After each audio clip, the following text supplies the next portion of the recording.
Welcome to another edition of the GreenBaje podcast. As always, that is AJ. He is the Green. I am Ken. I am the Beige. And we are here for week number 4 of the NFL season. Now, as you guys may have noticed, we had a short absence last week. Um, I can assure you it had nothing to do with the Saints beating the Patriots. It just so happened that we were unavailable last week, but we are back again this week. AJ, my brother, how are you doing? I'm good, bro. Trying to settle in. As you know, I switched one NFC East location for another in terms of being my hometown. So yeah, so let me say that it was kind of my fault that we had to take a little break. I had a little road trip that, caused me to be unavailable at that point. But yeah, we are here. I'm here in the city of America's team, trying to settle in. Well, I know that you just traded in the Washington football team games every Sunday for the Dallas Cowboys So games every Sunday. you know what? I don't mind it. The Cowboys actually look good, but we'll get into that. Yeah, we'll definitely get into that. Now, this week, as we always go off the rip, we are starting with our blitz, and we're going to do our blitz a little different this week as we've done in the past. Now, I'm just going to run through the games and we'll give you our thoughts. Of course, we will still talk about which teams we believe had moral victories and best win, worst loss, that kind of stuff. But we'll start on Thursday night where the Bengals beat the Jaguars 24-21. Do you have a quick thought on the Bengals and the Jaguars? I'm actually really glad I got to see some of this game. That night, particularly, I was on the road, so I didn't catch the entire game. However, for me, it was going to be a big game because, well, I watch a bit more college football than you do, right? Yes. So I know that coming out of college for the last 2 seasons, the talk has always been about Joe Burrow versus Trevor Lawrence, as in who's a better quarterback. And obviously Joe Burrow came out a year before Trevor, so I knew that the storyline was going to be a matchup of these two. And to me, it didn't disappoint. Trevor Lawrence tried his best to put this team on his back after they went down, but it just wasn't to be. Joe Burrow right now I mean, he has a year on Trevor, right? But even so, I think his team is a better team. His organization seems to be a lot more capable and they're better run. And he just looks like the more seasoned NFL quarterback at this point. And as much as Joe Burrow is trying, his team and organization are just not good. And his Trevor coaches, Lawrence. Trevor Lawrence, yeah. Mm-hmm. That team and the organization, they're just not good. And his coach is just a randy old man who has no morals. So yeah, so it's going to be tough for him. But I did like to see the fight that he put up, and the Jags generally too, like James Robinson, like that guy. But the team is just not good. So I'm not surprised that they lost, albeit in overtime. But glad I got to see a little bit of that. That game was a little bit more action packed than I expected. Yeah, it was definitely a better spectacle than probably everyone anticipated. Because one thing that we have to say so far is that the schedule makers have been extremely kind to us with the primetime games. We've not really had a bad primetime game yet for the season. Mm-hmm. Now, my thoughts were when I looked at this is that, again, the Jaguars can't close games out. The Jaguars are still winless on the season. And Urban Meyer, as a coach, he also is struggling. Now, one of the things that people were making mention of is the fact that Urban is not accustomed to losing. Trevor, first loss of his entire career was week 1 in the NFL. And now he has as many losses in the NFL as he had throughout his entire college career. There you go. So now he has the two of them now have to get accustomed to this new reality, which is their team is not good and everybody is better than them and they're still getting lashes. Now, the team actually, right off the bat, where I had for the moral victory was actually the Bengals, because the Bengals have had a history when they had Marvin Lewis as their coach where they couldn't win on prime time. Yeah, but they won on prime time. True. And they put up a very good performance in prime time. And well, we're going to get to it a little bit later on. The Bengals are 3-1 The Bengals right now aren't the Bungles. So that is definitely Yeah. that's definitely something for them to build on. And as you said, Joe Burrow, 25 of 38, 342 yards, 2 touchdowns. It was a great outing for him. It was. Now, Sunday, we quickly move to Sunday's games. We had the Titans losing to the Jets, 24-27. What do you have on that one? So funny you just mentioned your moral victory. The Jets are my moral victory. Mm. And I'll tell you why, because we know that the Jets are not good. We didn't expect them to be good this year because they're rebuilding, right? They just got rid of the quarterback that they drafted a few years back to go back into the top 5 and draft another quarterback. Yes. Right? We know that the Jets aren't supposed to win a lot of games this season. They won, 2 last year? Yes. We don't expect them to jump from 2 to like double-digit wins. We don't expect them to be good. So to see them beat the Titans, and regardless, like I don't care who the Titans are missing. I know that both Julio and AJ Brown were out, but still, this is a team that won the division last year. And if I remember correctly, weren't they in the AFC Championship? It was Titans Chiefs. Who was it last year? Or was it Bills? Either way, it was the Bills. It was the Bills. I don't know why I'm saying Titans. Either way, this is a team who is expected to dominate their division, right? Yes, they had 2 receivers out, but generally they're supposed to be a bit more of a complete team. And to lose in that manner on the day, and that's why I give the Jets credit and would call them my moral victory, because it's not easy going into overtime and holding your nerve and coming out with that win.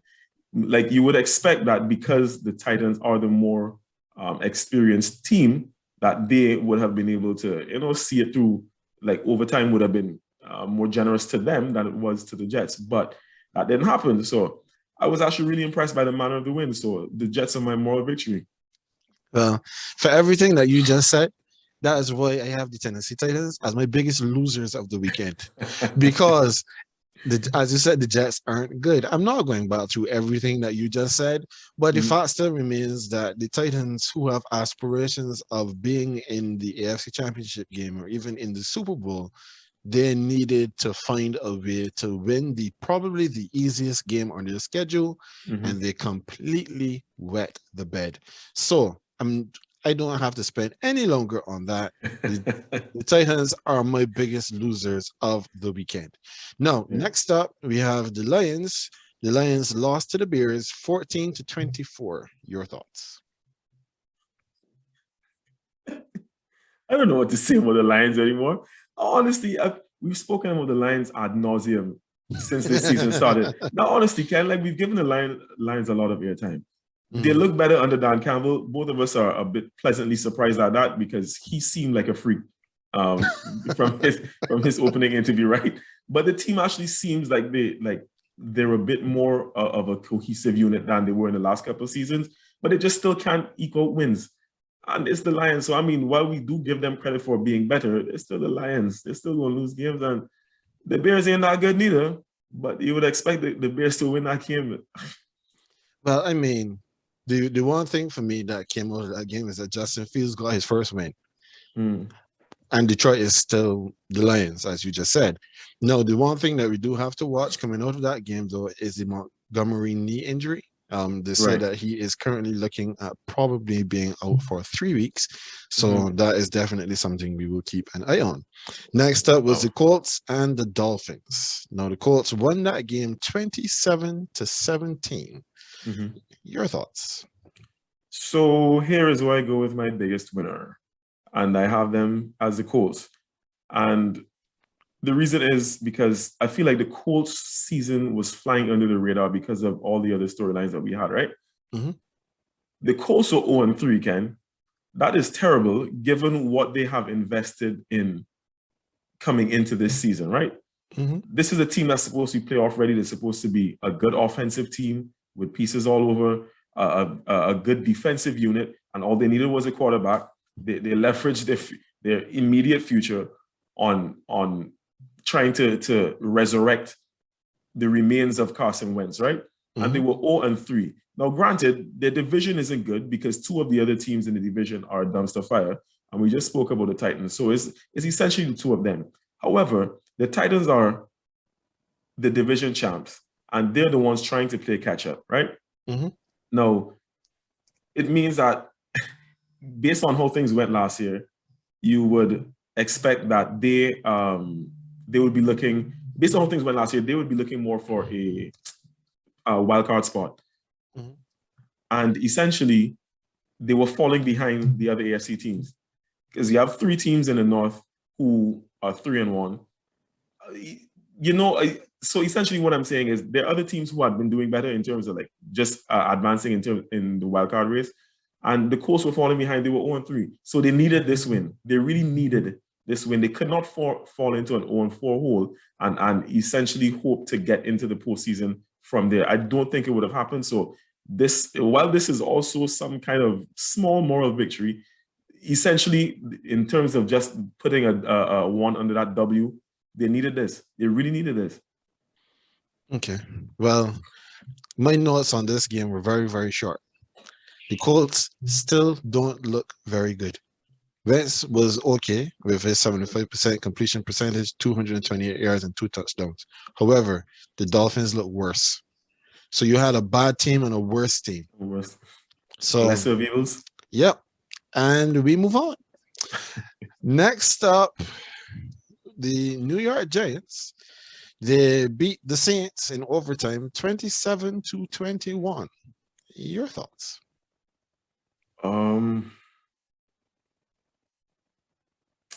Yeah, I mean, I kind of wanted to be. I don't like to, believe it or not, I don't like to talk about your team very much, I was very shocked. I mean, one thing that did come to mind, and this was solely for fantasy purposes, but I did like to see that Saquon was getting back to the Saquon of old. He had like, I think, 120, something like 126 scrimmage yards. He was catching the ball, he was running it. He was looking good, essentially. Kenny Golladay had 100 receiving yards, if I remember correctly, somewhere about there as well. The Giants, the offense seemed to be perking on the day. No, they're still not a good team. They're not going to be in the postseason. But it was just my main take. I hate the Giants. But my main takeaway was that I have Saquon in fantasy, and I was glad to see that he put up some numbers this week. I like to see. I also do like to see these redemption stories where guys bouncing back from injuries and getting back to the old self. So in the first few weeks, he looked a bit timid. So I feel like this might be the spark that ignites him for the rest of the season. So I watched this game. In its entirety. I had 2 games on. This was on the TV, and I had something else on my tablet as I was watching. There's Saints in my team. Everybody knows the Saints in my team. And I was very, very frustrated watching that game because, again, we are still running this very conservative offense where Jameis is not really getting to, I don't want to say do Jameis things, because do Jameis things comes with an air of recklessness, but he's not getting an opportunity to make plays, and Jameis is a playmaker. Alvin Kamara did not have a single target in that game. The first time for his career, he has gone targetless in a game. He did not have a single target, but we are running him through the tackles a lot. Whereas in the past, we were using him more on the edges and not so much through the tackles. I personally had a little thing where Kamara is concerned, because in a lot of cases, you see running backs who would be willing to take on the extra tackler. They would lower their shoulder and try to run through somebody to get the extra yard. Kamara has not been that guy majority of his career. He will step out of bounds before he takes that extra hit. So now he's changed, and he's running through the tackles. He's hitting men. He's really making things happen on the interior. But it doesn't make sense what I'm seeing. We were up on the Giants with the ball, and instead of you allowing your quarterback to quarterback the game and let us go down and at least try to get 3 points to make sure that it becomes a 2-possession game, and the Giants don't have a chance to kick a field goal, you take the ball out of Jameis's hand. We run 3 plays that don't get anywhere. We go 3 and out. The Giants come down and score, and then we're going to overtime. We lose the coin flip, and then they come and score again. Our defense did not look good for the majority of this game. And then we had the full Taysom Hill experience, where Taysom Hill runs for 2 touchdowns. He breaks 7 tackles, going for 1 of them, and he throws an interception. It's like, what are we doing? That was the most frustrating thing for me this entire weekend. But you notice I didn't pick them as the biggest loser because somebody else earned that rank this week. Yeah. All right. So after that, then we had the Texans. The Texans got shut out by the Bills, 40-0. Your thoughts? I did not prepare a single line to speak about the Houston Texans. We can move on. Well, my note for this game is that the Bills now have 2 shutout victories this season in the first 4 weeks. The Bills are definitely looking legit. They look like if they are one of the teams to beat in the AFC. It's more like they had an extra bye week. Well, that could also be possible. Next up, the Browns. The Browns beat the Vikings in Minnesota 14-7. I think the Browns are a really good football team, you know. I think the Browns are actually a really good football team. And you know I'm a Baker guy, but I do understand that he has limitations. Baker was terrible on the day. All things considered, he was terrible. He was 15-33, I think, for 100 and some odd yards, and had like a 59 passer rating or something like that. He was not good, but the team still won. The defense did what they needed to do, and even though the offense couldn't get it clicking, and that's kind of what you need sometimes. Some days you're not going, because they're not. It's not like they have won in the past, so they know the team is constructed to know how to win week in and week out. They're going to be one of those teams that are going to struggle from time to time, and they need to grind out wins, and they did that. So I was really impressed. The Vikings are a joke. The Minnesota Vikings are a joke. That's all I can say about them. Dalvin Cook played. Did Dalvin Cook really? He did play this week. He played, but he was not as effective as he usually would be. Yeah. Side note, that's why I stayed away from this guy in fantasy. But I digress. Yeah, the Vikings are a joke. I'm sorry. They're a joke. Well, my note for this one is that Zimmer is always on the hot seat. And it's not like if that we put him on the hot seat unfairly. He earns all of the fire under his pooch every single year. He really does. Every single year. We move on. The Washington football team, where you just skedaddled from, they beat the Falcons at Atlanta 34-30. Talk about jokes. You know my disdain with the Falcons already. So, well, one of the earlier thoughts is that I'm wondering what is to become of Kyle Pitts. I'm not seeing enough of the Falcons to be able to judge his talent or his place in the offense, rather. So I don't know if it is just that this team is not doing enough offensively and not involving him enough offensively.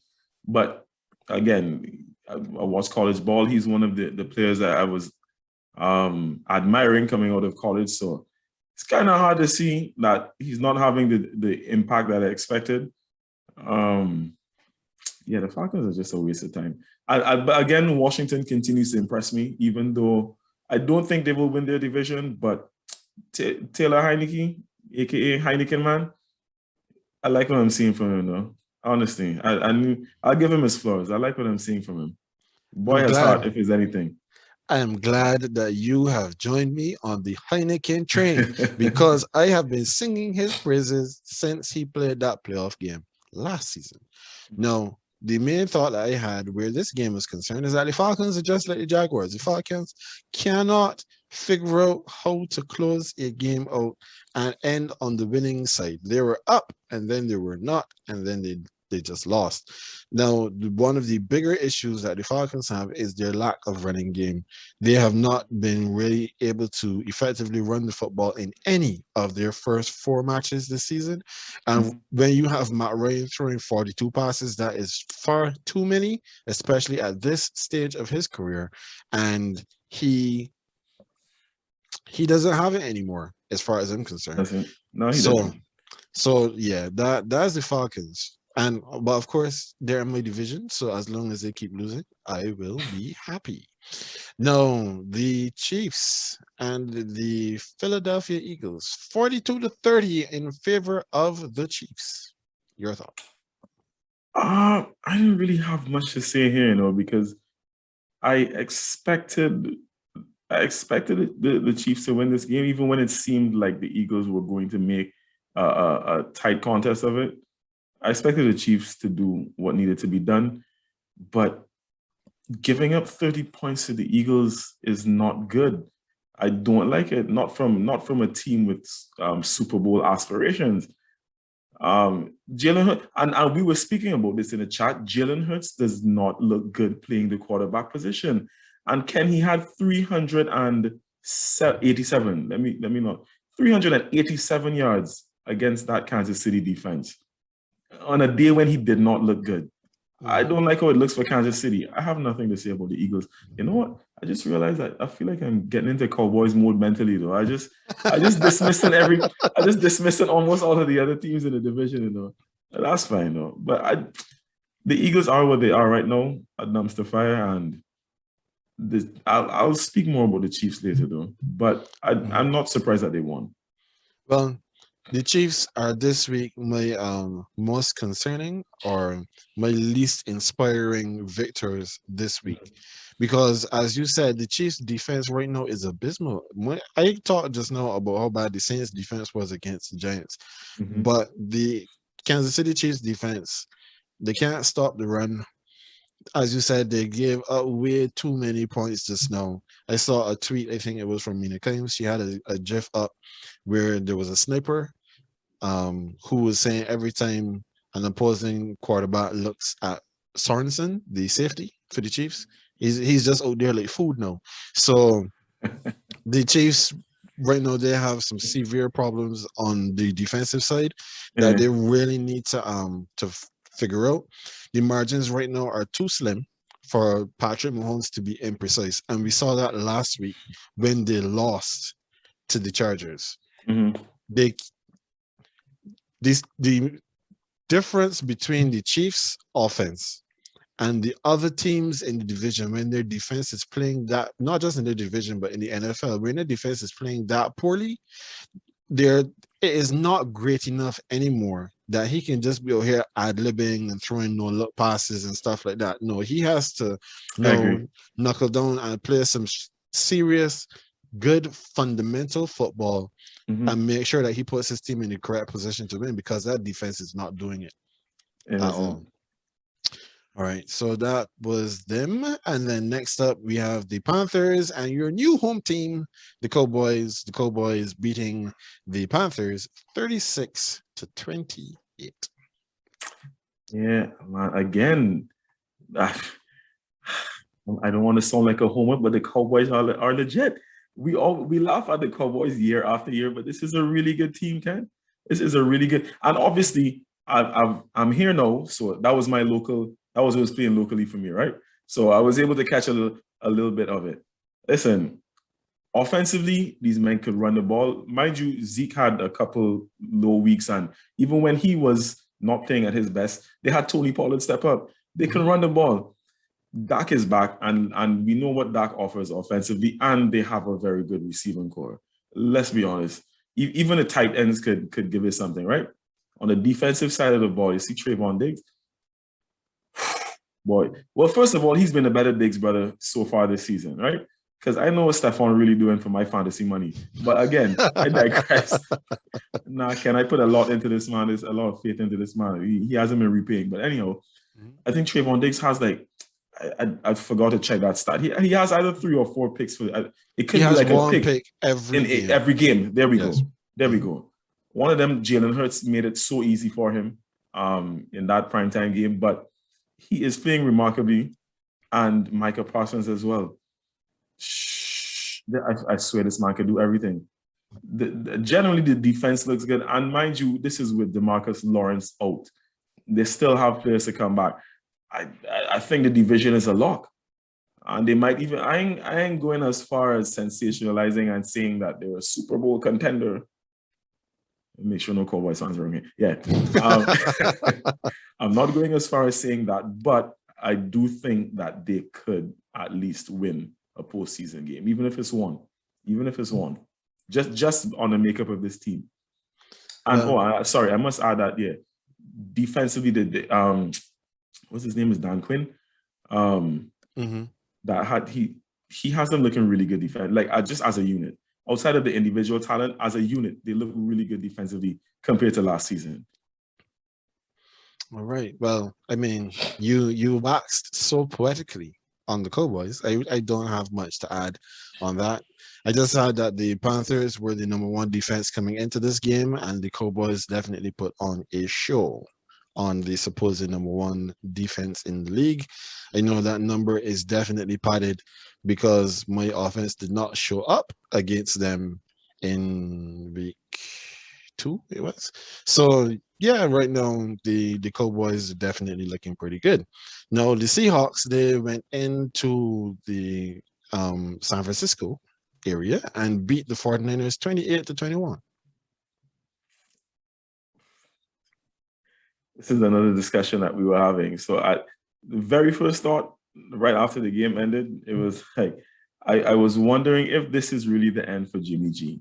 And I feel like this is a longer discussion that we can have at some point. But he's injured again. And we knew this was going to happen at some point. Just didn't know if it was going to be sooner or later.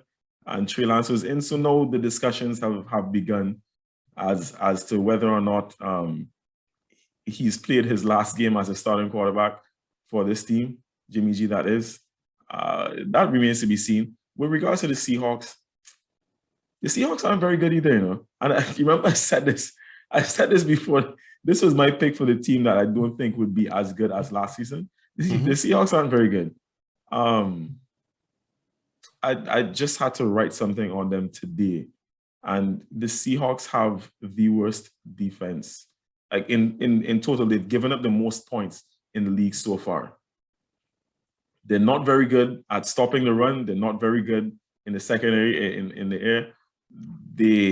Again, is Russell Wilson. I mean, they're about middle of the pack when it comes to running on offense. Again, it's Russell Wilson who's carrying the team. Tyler Lockett is having a very good year so far. DK Metcalf, he would do his thing, but outside of that, this team is not good, Ken. They're not. So, I mean, there will be games that Russ is going to carry them. So I wasn't surprised that this happened, especially with Jimmy going down. Trey Lance is not going to beat Russell Wilson, but yeah, that's as much as I can say for this. Well, what I had here, Jimmy and his injury, as you said, we knew it was coming. Jimmy is always injured. I said the last time we were here that Jimmy G is soda bakes Jimmy, wet soda bakes Jimmy, and just as I called it, week 4, Calf can't handle it. He is out.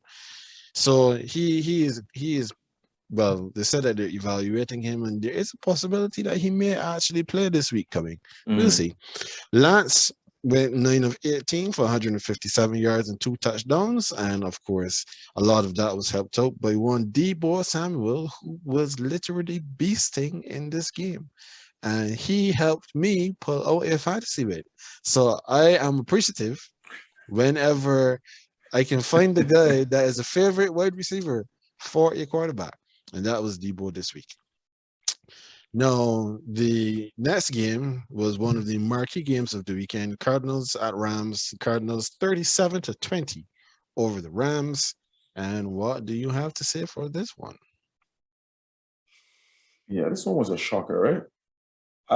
They were both unbeaten going into this divisional matchup, and I thought the Rams would come out on top. I really thought this was the end of the Cardinals' unbeaten run. And boy, was I wrong. And which brings me to my biggest loser for the week, the LA Rams. And I'll tell you why. It's not based on the numbers, right? Obviously, because by numbers, they weren't the biggest loser in terms of margin, but it's because of how they lost. So like I said, they were both unbeaten coming in.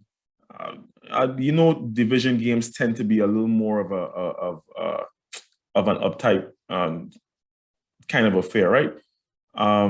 But throughout the first 3 weeks, most people were thinking that based on how the Rams were playing so far, especially behind Matthew Stafford, that this division was going to be theirs, right? And then everybody else was fighting for second base. But for the Cardinals to pull off this victory in the manner that they did, and by that I mean dominating on both sides of the ball, right? Because Arizona they were over the weekend, they were the first offense to put up 30 points on this Rams defense this season, right? No one else had done it as yet. And on the defensive side of the ball, they were the first defense to hold Matthew Stafford below 100 passer rating for the season as well. I think he still had like 270 something yards or whatever, but it like they dominated the line of scrimmage. They were all over the Rams, like I said, both offensively and defensively. And this felt like a statement win. And I mean, I know it's still early. I'm not trying to cry wolf right now. The Rams still could probably beat them in the return game. But I don't know. I just feel like this win kind of stamps dominance.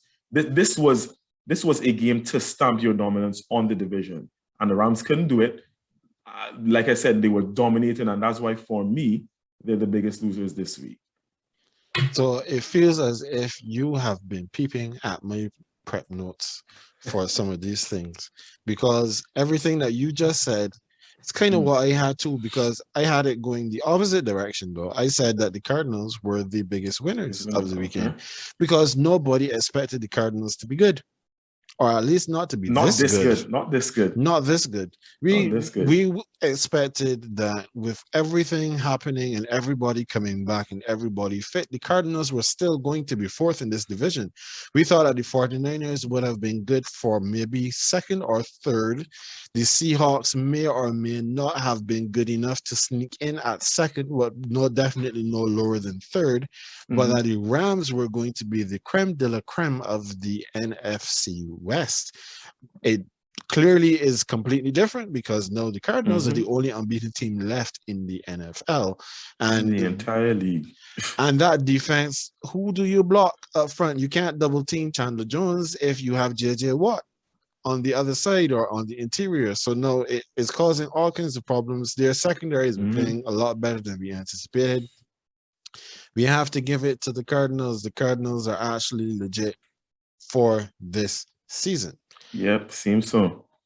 All right. Now we're coming close to the end. Steelers and Packers. Steelers 17, Packers 27. Are we really surprised when the Steelers lose anymore? Like, I feel like at this point is more of a surprise if they win a game, especially against a good team.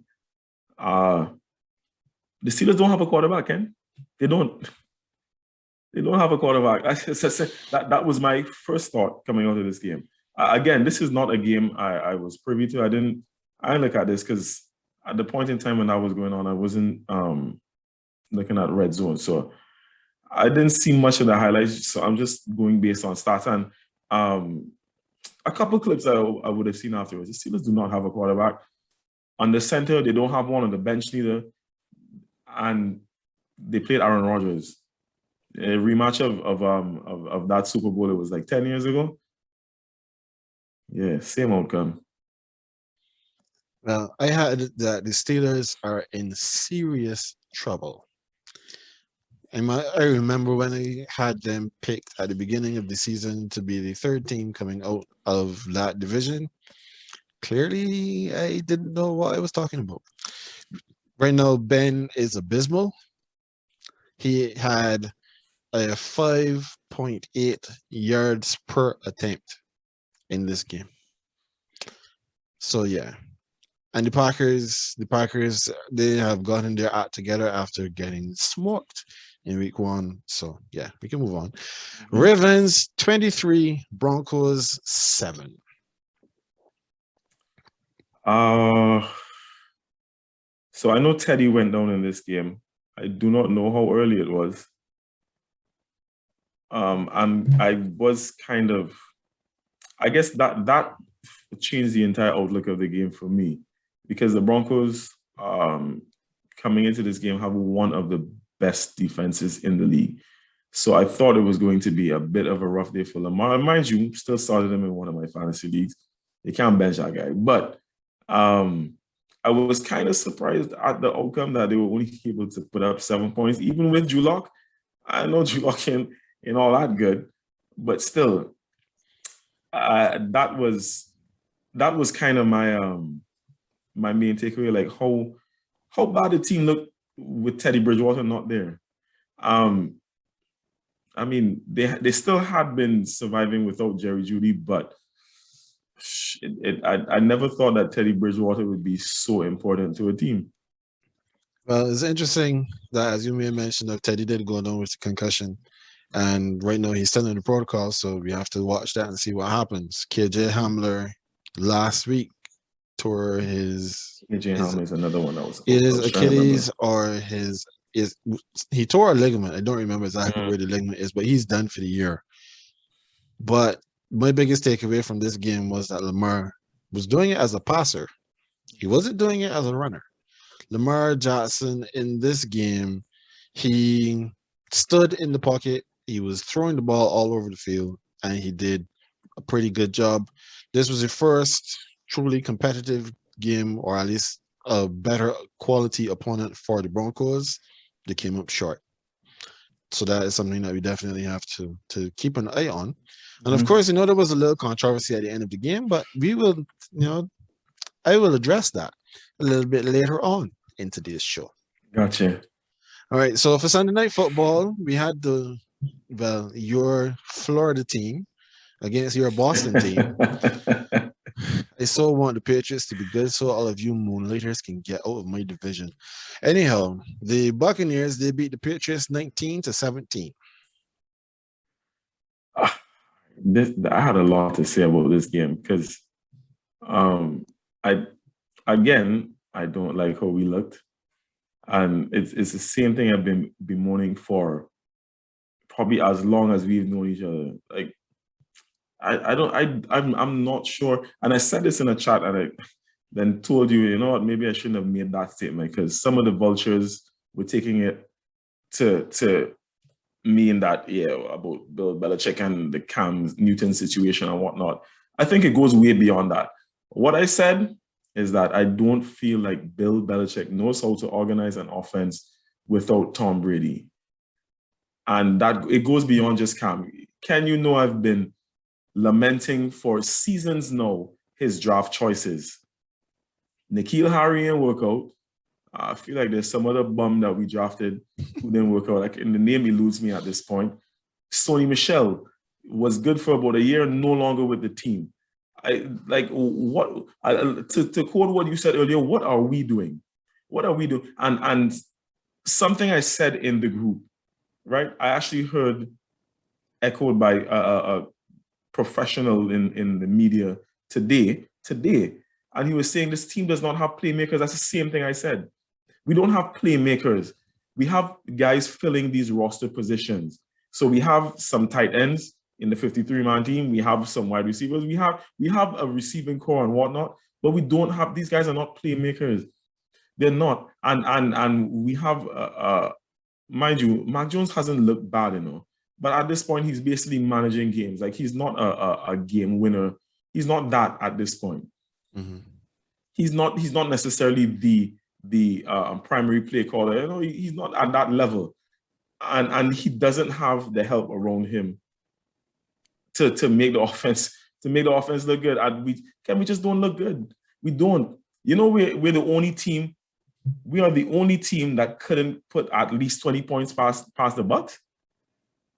And that brings me actually to my most concerning win is the Bucs for me, because I know that one surprises you, but it is the Bucks, because you know that the Bucks passing defense is the worst in the entire NFL with all the injuries that they, and I mean statistically they're at the bottom of the league. You know that with all the injuries they had, because Jamel Dean down, Murphy Bunting was down since week 1, Carlton Davis went down as well. They have a walking injury on the field in Richard Sherman. So the secondary is decimated, right? Again, in terms of stats, again, they have given up the most yards in the air in the entire NFL. These are the reigning Super Bowl champs, right? Mm-hmm. And like I said, it has a lot to do with the injuries. But they with all of that being said, they only even with that, sorry, the Pats couldn't put up a lot of points over that defense. Yet still, it came down to the last field goal attempt of the night, where if had Nick Folk had made it, I had no faith in him to make it. But you know, there were weather conditions, and it was against the wind and whatnot, whatever.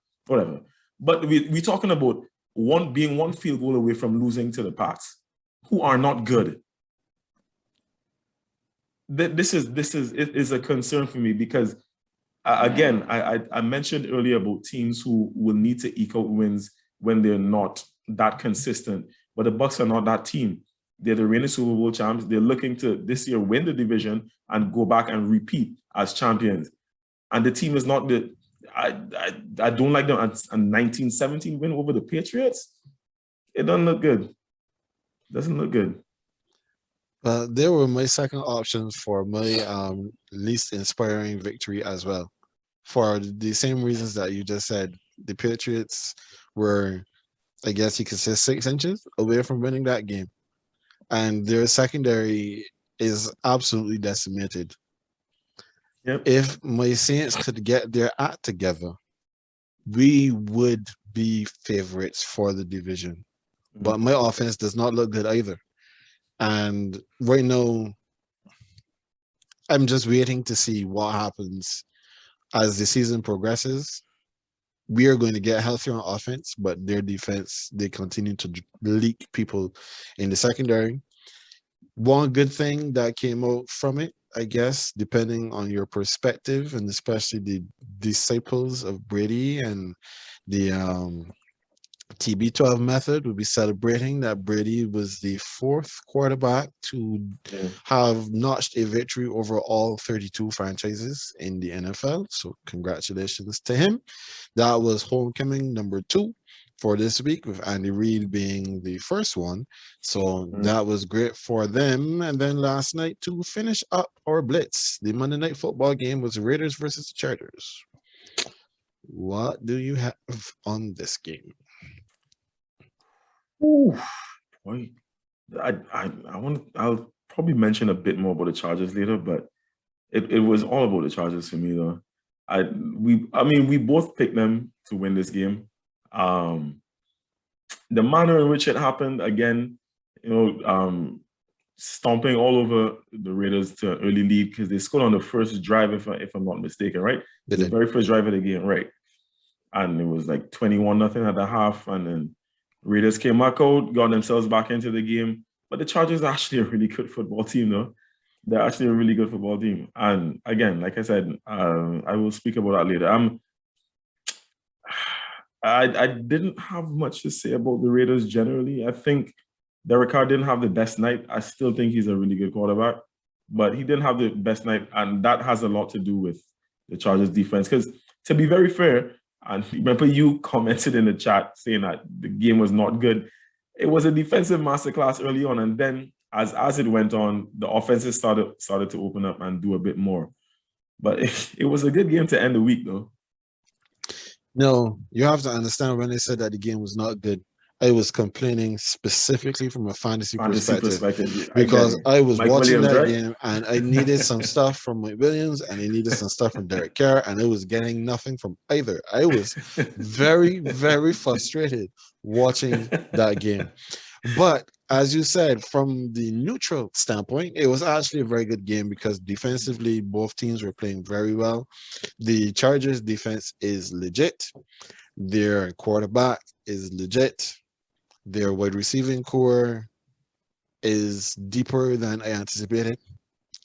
And their running game, when Eckler is fit, is very, very effective. That is a major caveat for him because he falls under the category of some of the others, like Jimmy Garoppolo and Dalvin Cook.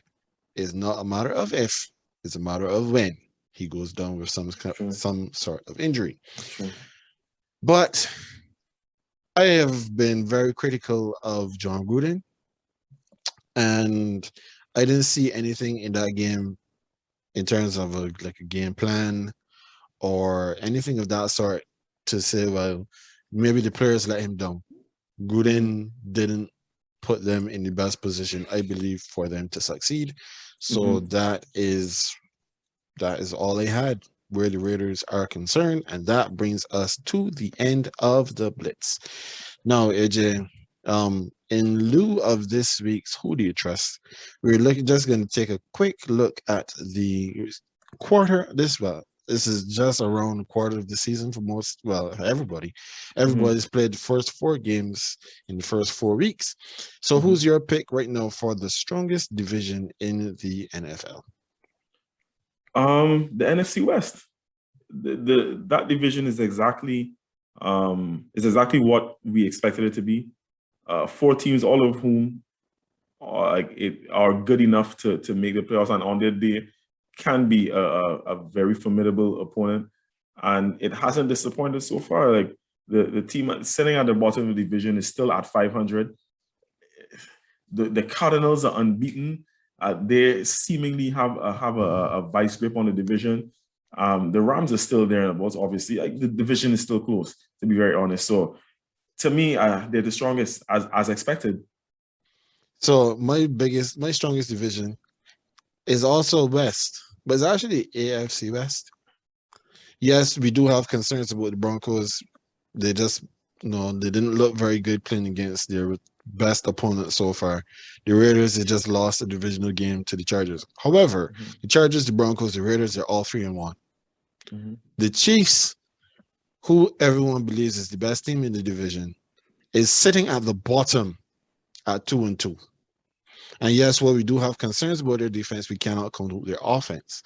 So when you put all of this into consideration, then I have to give it to the AFC West, as the best team the best division right now in football. So when we talk about who is the strongest division, then of course we have to say which one is the weakest. And I'll be surprised if you and I disagree on this one, but who is your weakest division? My division, the AFCs. Yeah, that's shocking. Yeah, I'm glad to surprise you. Yeah, a little bit. Ken, listen, right? This is what I'll tell you that we all expected the AFC South to be bad because as we've been saying for weeks now, 2 of those teams are absolute dumpster fires. Like we don't expect much from them, right? We know they're going to be terrible week in and week out. But in the East, there's 1 team over 500. And in our AFCs, there's 1 team over 500, the Buffalo Bills, who were in the AFC Championship game last year. This is a quarter way into the season. 1 team in this division is over 500. Mind you, 2 of the other teams, the Jets are rebuilding again, so we didn't expect them to be too good. But the Patriots and the Dolphins put a lot of investment into their team in the offseason to make sure that this team could try to get to the postseason. And we're a quarter way through the season, and neither of these teams looks like they're going to get out of this division in a wildcard spot. We all expected the Bills to win the division again, but the Pats and the Dolphins would have been going for a wildcard spot. Neither of them look like they belong anywhere near, according to Jim Mora, playoffs. Nah, bro. And that's why I say it's the worst, because look how much money Bill Belichick invested in the offense. Look how many players we brought over on defense, how many we brought back. We are 1-3. The Pats are 1-3. The Dolphins, they put their faith in Tua. They drafted a wide receiver specifically for him. They made sure to hold on to Xavier and Howard. They made all sorts of roster moves as well to try and make this team better. They are also 1-3. I think this division is crap. Honestly, it is the worst. Well, I don't disagree that the division is crap. Because, I mean, I have been very critical in the past of the AFC East when the Patriots were dominating the division every year. Yeah. No, the Bills have taken the Patriots' place, and the Patriots have taken the Bills' place. Right now, as you said, it is one team 3-1, the others are 1-3. That doesn't look good. However, it is still the AFC South for me. The AFC, you said that the AFC South, we expected them to be bad. We did not expect the Titans to be this bad. The Titans are 2-2. And everybody else is losing. They are 500. The Texans and the Colts are 1-3, and then there's the Jaguars who are 0-4. When you stack up what is happening in the South looks right now. The AFC South looks now like the NFC East looked like for the last 2 years. Everybody is bad. There's not one good team in that division. So when I look and I take all of that into consideration, I cannot give anybody else the crown as the weakest division than the South. Now, who do you consider to be the most surprising division thus far in the season? Well, you kind of touched on it, so I will just piggyback off of that as previously. The AFC West, actually, I did not expect the Chiefs to be this bad. I didn't expect the Chiefs to be at the foot of the division after the first 4 games, like a month in, and the Chiefs are at the bottom of the division.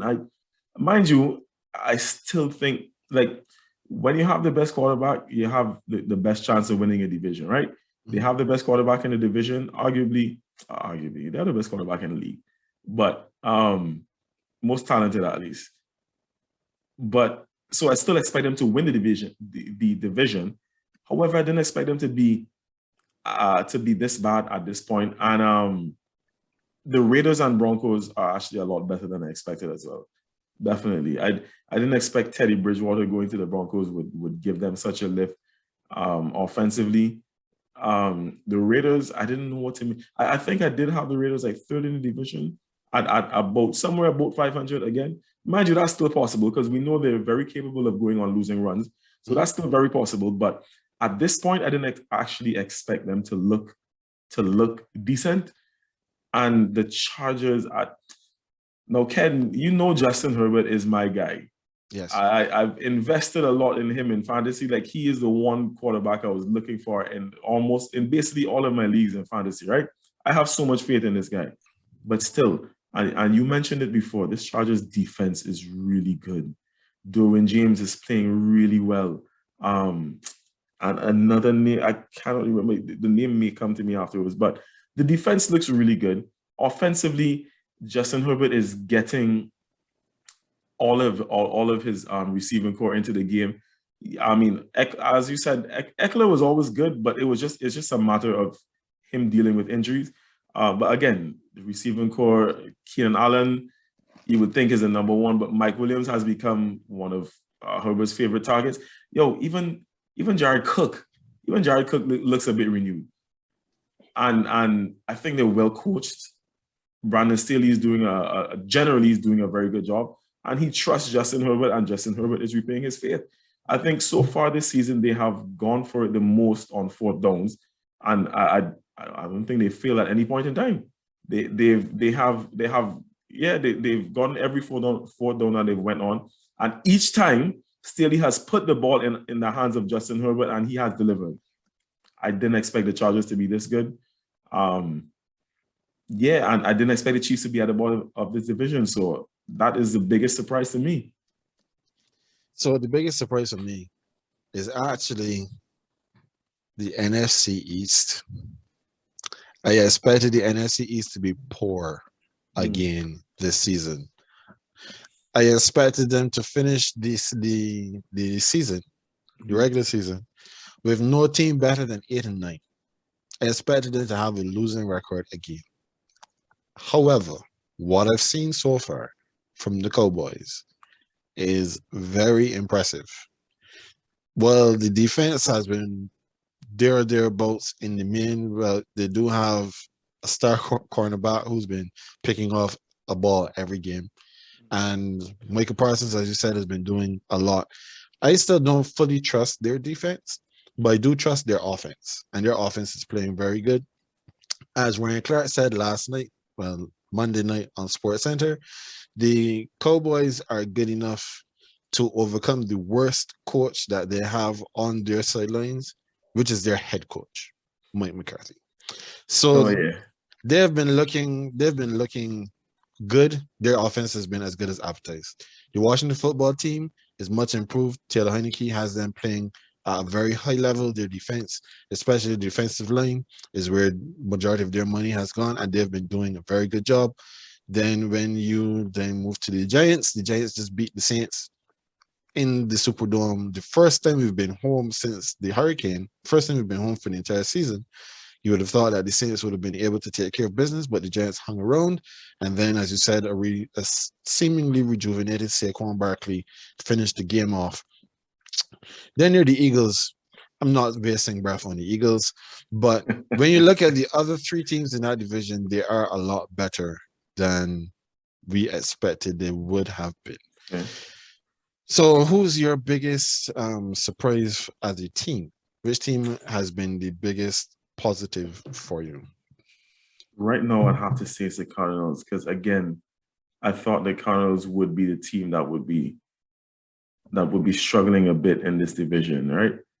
I didn't expect them. I mean, I expected them to be a good team still, but not only unbeaten team in the league type of good.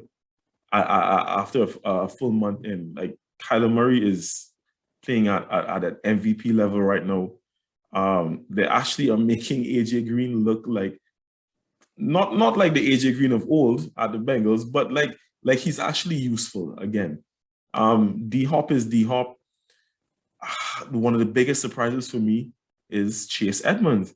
He's another guy. I had a modicum of faith in him because again, I actually drafted him in a couple of fantasy leagues because I know what he offers. He's a dual threat, so I know what he could offer, and he has been delivering so far this season. And I'm just genuinely surprised that the Cardinals are this good. And obviously we spoke about the defense as well. The defense is solid. The defense is really solid. And they set a precedent in week 1 when Chandler Jones took down who they playing in week 1? Can't remember who they played in week 1 though. Whoever it was they played when he had 5 sacks in the first game. That's incredible. That's absolutely incredible. I don't think he's looked back since then. Yeah, that was the Titans. They played Titans. The Titans. There we go. Thank you. Yeah, I didn't expect the Cardinals to be this good. They are the biggest positive. Yeah, well, I also had them picked as my biggest surprise of the season so far. So I'll just say I agree. We'll move on. And then, who has been your biggest disappointment so far? The Chiefs, Ken. Honestly, the defense just does not look good. It doesn't look good. Their defense has not been able to keep opposing offenses off the field, and that's never a good sign. Generally, the team they look sloppy to me. It looked like they're just like Patrick Mahomes is just carrying this team, right? I mentioned it earlier. They gave up 30 points to the Eagles. Like you and I were sitting there in a chat talking about how bad Jalen Hurts was looking, playing the position of quarterback. Yet still, he was able to have 378 yards on this team and put up 30 points. That's inexcusable. The Chiefs can't be doing this, looking to trying to vie for a Super Bowl at this point. I don't like the optics of it. The offense is still going to put up points, but defensively, I don't see how you win a Super Bowl with your team looking like this. Like they need to button up. They need to make some changes and button up a bit on, especially on defense. So my pick for the biggest disappointment so far this season is the Pittsburgh Steelers. The Pittsburgh Steelers are 1-3. Mm-hmm. They can't throw the ball past the shadow of their quarterback. So that's the first issue. Their wide receiving core has not been the healthiest. They've had some issues with injuries in games. Najee Harris has not been the revelation that they've been hoping for running the football, but he has been getting a lot of work catching the football because Mhm. he's standing near to the line, and that's as far as Ben can throw it. So when you take all of that into consideration, their offensive line can't pass block, can't run block. Their defensive line has been okay, but their secondary again has been porous. The Pittsburgh Steelers are easily my biggest disappointment. No, of course, we didn't expect the Houston Texans. We thought the Houston Texans were going to be the first team to go on 17. Then we need not mention them. We didn't expect anything from Urban Meyer and the Jaguars. We don't need to mention them. They're also with us. Pretty The much. Lions have been playing hard football. They just haven't managed to win a game yet. We don't need to mention them. I think we have two good options for the biggest disappointments Mhm. so far this season. Now we turn the page on week 4 and we look ahead to week 5. So, AJ, what are your picks for the games to pay attention to this week? Week 5 is starting off with a bang, and that's one of I actually had to write an article previewing that game today. Rams versus the Seahawks, another divisional game, and the Rams need to bounce back. Based on how, based on what happened to them last week, they need a win, a statement win at that. And like I mentioned to you earlier, the Seahawks are not very good. Their defense is abysmal. Defense is terrible. So I will very much be looking forward to that game on Thursday. And you and I kind of mentioned on the side, like all of the prime times this week, games this week are, whew, that's gonna be some action. That's Mm-hmm. gonna be some action. So the Bills and Chiefs, the game, Colts Ravens, that's Monday night. In between that, though, I'm very interested in seeing the Browns Chargers game. Because the Browns defense is really good. I want to see what Justin Herbert can do against that defense. I don't think it's necessarily a case of him having to prove anything, but I would just like to see how he performs against a defense that's stout. And I expect their offense to be better than the Browns offense, but I want to see if the defense will keep the Chargers at bay enough for Baker to be like half decent and grind out another win. All right. So those are your 3 picks. We share one pick. I kind of stayed away from the primetime games because I figured that the primetime games, you would mention the primetime games. So, but I did have the Browns and the Chargers, which they're 2 up and coming teams, 2 teams that are definitely looking decent this season. Chargers more so than the Browns, but the Browns have a legit defense. The Chargers have a legit defense. And I'm very curious to see how the Chargers offense matches up against the Browns defense. That definitely more than I am curious about it going the other way, because you know how much I love Juan Baker Mayfield. The other 2 games that I had picked here as games of interest, maybe not necessarily um, in terms of spectacle, but have interesting storylines. The Lions and the Vikings. That's a divisional game in the NFC North. And as you made mention of just now, the NFC, well, divisional games in general tend to be pretty interesting. We have 2 teams that are headed in opposite directions. The Lions, as I keep saying, they're playing hard football. They just haven't found a way to win yet. The Vikings, on the other hand, have been less than advertised.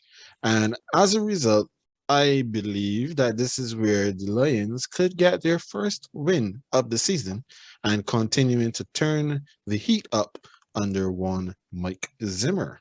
And then the other game that I had mentioned here for interest is another divisional game. And this is one out of that trash can of the AFC South. The Titans and the Jaguars, because the Titans frustrate me because you know that I have been I have been on the train of Ryan Tannehill and saying that he's a Yeah. better quarterback than a lot of people give him credit for, and then this Mm-hmm. season he has not been able to show it. However, they're playing against the Jaguars, and somebody has to win this game. It would be fitting if Mm-hmm. this game ended in a tie because both of these teams are bad. That However, would be I interesting. I do believe that the Titans should win, but it's going to be interesting to see if Urban Meyer can get his first win as a head Right. coach of the Jaguars in this game. Mm. All right, so that brings us now to the end of our topics for this week. And then it is now a moment for the final thought. And this week it is my turn. And there was some interesting things that happened this week. Like we had the raiding of the offices of the Washington football team by the feds. The FBI rolled up to get some stuff from one of the coaches because apparently this coach has been misbehaving. We will probably touch on that another time. We don't have time for Mm-hmm. that today, but today I have entitled my little thought. What is football? And for a lot of people who are still in the Caribbean, they may not understand this game, so maybe I can help them with a couple of things. So, football is a game of inches, or so the cliche goes. That can go for inches on the field, sometimes measured by an index card to determine a first down, or the inches off the fingertips or around an arm trying to get in the pocket, which is the catching zone for the receiver. It is also considered to be a man's game, even though we have women playing in the lingerie football league, wearing what the name suggests, plus pads, and they're still tackling ferociously. You can look it up. I'll put you up on some game today. No, what football is also dangerous, with the weekly injury list enough to make an orthopedist rich and a health insurance provider broke. One research model shows an average of 75.4 injuries per every 1,000 athlete exposures. And in a game where there are 92 players or 92 athlete exposures, that rounds out to about 7 injuries per game. And these injuries can go from the mundane calf strain to broken bones and concussions. And I'm sure that those of you who have had calf strains would say that there's nothing mundane feeling about a calf strain. But I digress. Football is also insanely popular here in the US with 32 teams in 30 cities spread across the country. And even cities who don't have or have never had an NFL team still have their residents picking and rooting for different teams for different reasons. The Super Bowl is the most popular TV event here with more than 80 million viewers every year since 2000, with a high mark of 114.4 million viewers in 2015. And that was the Super Bowl with the New England Patriots Yeah. and the Seattle Seahawks. Now, what I didn't realize was that football had an unwritten rule, which apparently was also unspoken. Now, we know the customary don't run up the score, where the team that's blowing out an opponent tends not to keep scoring touchdown after touchdown and making the score into something ridiculous. But apparently, there's an etiquette to kneel downs at the end of the game.